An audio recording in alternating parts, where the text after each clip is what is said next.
Welcome back to our channel. In a significant development signaling a new political era, President Muhammadu Buhari handed over the transition report to the president-elect despite efforts by aggrieved political actors to scuttle the May 29th inauguration. Following the declaration of Tinubu as the president-elect, protests erupted, particularly in the nation's capital, with the People's Democratic Party, PDP, and the Labour Party, which secured the second and third positions in the election, respectively, seeking legal redress. They alleged that their mandates were stolen by the ruling party. Various lawsuits have been filed to halt the inauguration, challenging the eligibility of Tinubu and Vice President-elect Kashim Shettima to contest in the election.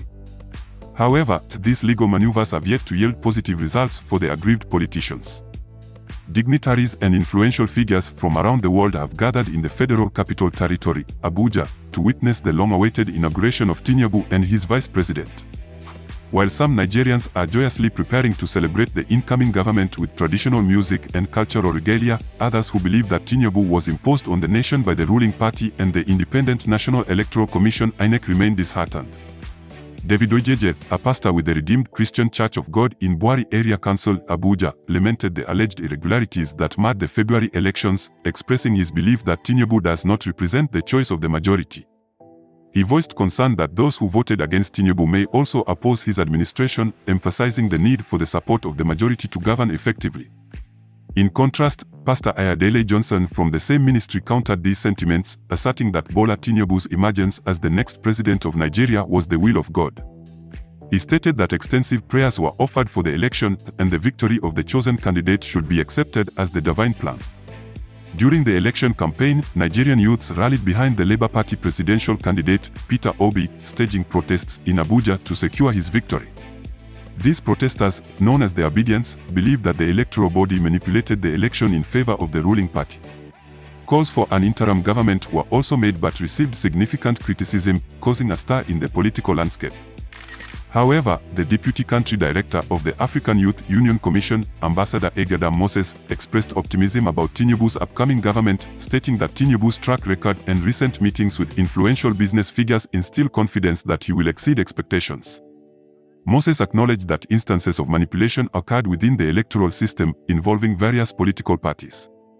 He predicted that some of the disputed cases would be dismissed in due course. As the inauguration of the president-elect approaches, Nigeria finds itself at a critical juncture, where the nation must navigate through disputes, divergent perspectives, and hopes for a successful and transformative tenure. While some voices express skepticism and frustration over the alleged irregularities that marred the elections, others hold on to the belief that the will of God has manifested in the victory of Bola Tinubu. The contrasting views reflect the complexity and diversity of Nigeria's political landscape, where citizens hold passionate opinions about the electoral process and its outcomes. The protests led by Nigerian youths, particularly in support of Peter Obi, the Labour Party's presidential candidate, shed light on the grievances held by segments of the population. The protesters strongly believe that the electoral body manipulated the election in favor of the ruling party, adding fuel to the fire of discontent. Amidst these debates and disputes, the Deputy Country Director of the African Youth Union Commission, Ambassador Ekpa Moses, remains optimistic about the upcoming government under Tinubu's leadership. Moses points to Tinubu's track record and recent interactions with influential business figures as reasons for his confidence. He believes that Tinubu has the potential to surpass expectations and lead Nigeria in a positive direction. It is important to note that the electoral system itself is not immune to manipulation, with allegations of rigging involving multiple political parties. This acknowledgement by Moses reflects the need for broader reforms and a commitment to ensuring fair and transparent elections in the future. As the legal battles unfold and cases related to electoral irregularities are adjudicated, the hope is that justice will be served and faith in the democratic process will be restored. Like seriously. As Nigeria prepares for the inauguration, the nation stands at a critical crossroad. It is a moment that requires collective introspection, dialogue, and unity to address the concerns raised by citizens and to foster an inclusive and prosperous future. Only through a concerted effort to address grievances, strengthen democratic institutions, and uphold the rule of law can Nigeria move forward and realize its true potential as a vibrant and democratic nation. In the coming days, Nigeria will witness the inauguration of its president-elect, Bola Tinubu, ushering in a new chapter in the nation's political landscape. While disagreements, disputes, and differing perspectives continue to shape the discourse surrounding the election, it is essential for Nigerians to find common ground and work towards a shared vision of progress and unity. The road ahead may not be without challenges, as the nation grapples with issues of electoral integrity, representation, and the need for inclusive governance. However, it is through constructive dialogue, respect for the rule of law, and a commitment to the democratic process that Nigeria can overcome these hurdles and build a brighter future. As citizens, it is crucial to remain engaged and actively participate in shaping the nation's destiny. One Nigerianists can always hold their leaders accountable, demand transparency, and actively contribute to the development and growth of their communities. Nigeria's diversity, resilience, and rich cultural heritage provide a solid foundation for progress. By harnessing the collective potential of its people, the country can forge ahead, addressing the challenges it faces and seizing the opportunities that lie ahead. As the new administration takes office, it is hoped that the concerns of those who feel unheard or marginalized will be addressed, fostering a sense of inclusivity and ensuring that the government represents the aspirations of all Nigerians. And for those Abidjans waiting for some miracle from the APC judiciary, we wish them the best of luck. Nigeria stands on the cusp of a new era as it prepares for the inauguration of its president-elect. It is a time for reflection, dialogue, and unity as the nation navigates through disputes and strives to build a brighter future. By upholding democratic values, engaging in constructive discourse, and working together, Nigerians can shape a prosperous and inclusive nation that truly represents the will of the people. We sincerely wish Abidjans the best as they endure another 4 years of APC change. Meanwhile, the Biafrans, on the other hand, are on another level and have vowed to continue their righteous quest to freedom regardless of the shenanigans going on in the contraption. Mazi Simon Ekpa, the Prime Minister of the Biafra Republic Government in Exile (BRGIE), has achieved another significant milestone by receiving the Ambassador for Peace Award at the African Day celebration in Helsinki, Finland, presented by the Universal Peace Federation (UPF). This news comes as a clear disappointment to those who propagated negative narratives about Mazi Simon Ekpa's activities. It is no surprise that the Nigerian media chose not to cover this event and completely ignored it. The Prime Minister shared this announcement on his Twitter handle, and Biafrans have been reacting to it. In case you missed it, here is an excerpt from his announcement. Of the injustice and the evil entity called Nigeria. For you to enjoy peace in the entire region, from Sahel to the entire West Africa, you must listen to Biafra people who yearn for peace. You must listen to those who have been used as sacrifice for one Nigeria.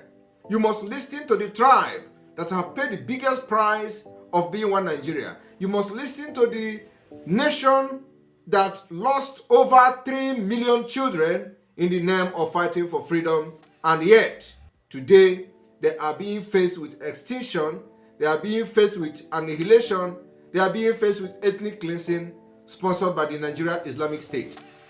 In order to have peace, you must bring these people to the table and provide the solution that we already have at hand, which is the freedom of Biafra, so that everybody will enjoy and live in peace, and the peace will be a lasting peace. So I want to congratulate Biafra people. The award of Ambassador for Peace is to the entire Biafra, to the entire Biafra Republic government in exile, to the entire Umuada, to the entire media team of the Biafra Republic government in exile, to the people in the homeland, to all the Eze, to all the Igwes, to all the native doctors, to all the traditionalists, to all those who are serving whatever they are serving and always praying for us and protecting us in the spirit and the physical. This particular award goes to the Eastern Security Network, to the ESN, it goes to the men on ground, it goes to the Biafra Liberation Army. It is for the entire Biafra, for the entire liberation movement of Biafra. Today, I dedicate this award to all of you. It is because of you, your support, your prayer, your resilience, that we are being recognized globally. We have been able to create the highest awareness in the history of Biafra. And I tell you, this is the beginning. You remember some time ago, I told you people that when I promised Onyendo that if he's looking for 100 men, I am 50. And I told you that the time is coming. You are going to see why I am called Sophia and why wherever there is no road, I will create road there. That very soon, we are going to see how we are going to take this to the international stage diplomatically. Today, it is happening. This is the beginning. Furthermore, Motsi Simon has highlighted how the APC Buhari government is nearing the completion of its handover mission before the official inauguration. We have all witnessed the events that transpired in the months leading up to the election. We have seen the impact of our permanent voter cards, PVCs, and we are now on the verge of experiencing real change in Nigeria. After all, we were once reminded by an army general that in Nigeria, even a Boko Haram member can become president if they work hard enough. This scenario is currently unfolding, gradually but surely, and it will conclude very soon. However, the question that everyone should be asking is, where are those who were obediently jumping up and down before the election? Where are those who betrayed the leader of IPOB, Motsi Nnamdi Kanu, in exchange for the so-called 2023 Igbo presidency? Will they simply sit and watch this injustice unfold, or will they rise and demand their stolen mandate? We probably already know the answer to that question. It is truly pathetic, to say the least. Now, they have neither achieved the Igbo presidency nor do they have Motsi Nnamdi Kanu. These cowards sold out Motsi Nnamdi Kanu, and today, despite their best efforts to bring down the BRGI Prime Minister Motsi Simon Ekpa, they have all been unsuccessful. Motsi Simon Ekpa continues to march forward, reaching yet another milestone as the ambassador for peace. He continues to emphasize the urgent need for the immediate release of Motsi Nnamdi Kanu to attend to his health issues. He has also analyzed how the APC regime has already handed over transitional documents to Tinubu, while some individuals are still waiting for the 29th of May. Well, that date has already arrived.